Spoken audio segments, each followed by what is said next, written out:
Okay. So what was your next steps in your career at the UNIDO? Because you at the end of your career, what was your final position at the UNIDO? I was chief of unit for investment and technology promotion. Okay. So you were actually responsible for that whole branch of all projects in that program, which is a fairly substantial position. I think it's just 1 or 2 levels below DG? 2 levels. Okay. For those who don't know, DG stands for Director General, so that's the very, very top, and then you've got the senior and the executive level. MD, Director, and Chief. Yeah. Okay. So what were your next stops? Because you started off with individual projects, but you eventually became responsible for programs.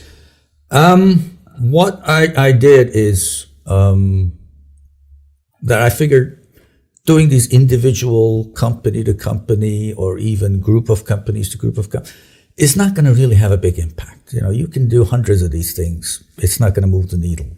So, you got to do something that creates a system for this to operate on its own. And I thought, okay, we need some way of collecting data and making data available to people on a more general basis. So I did a test survey in 4 countries of foreign investors in these 4 African countries. Basically, a perception survey. Why did you invest in Kenya? What were you looking for? What were your objectives? How is your business going? What kind of problems do you face working in Kenya?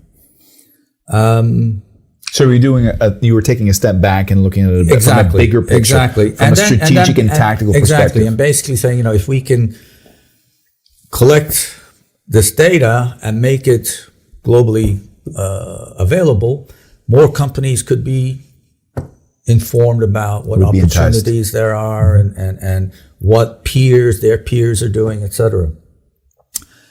So we did this test in 4 countries.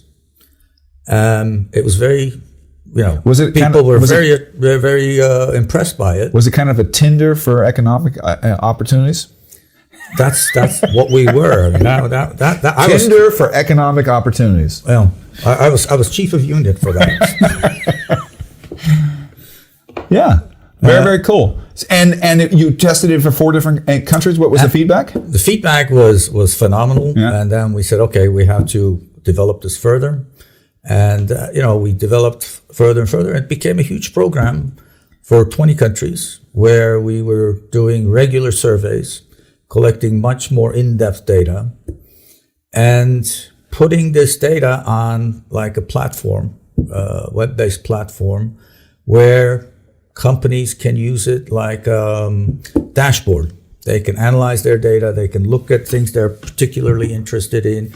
Both foreign companies can use it to identify potential partners, identify areas, countries, whatever.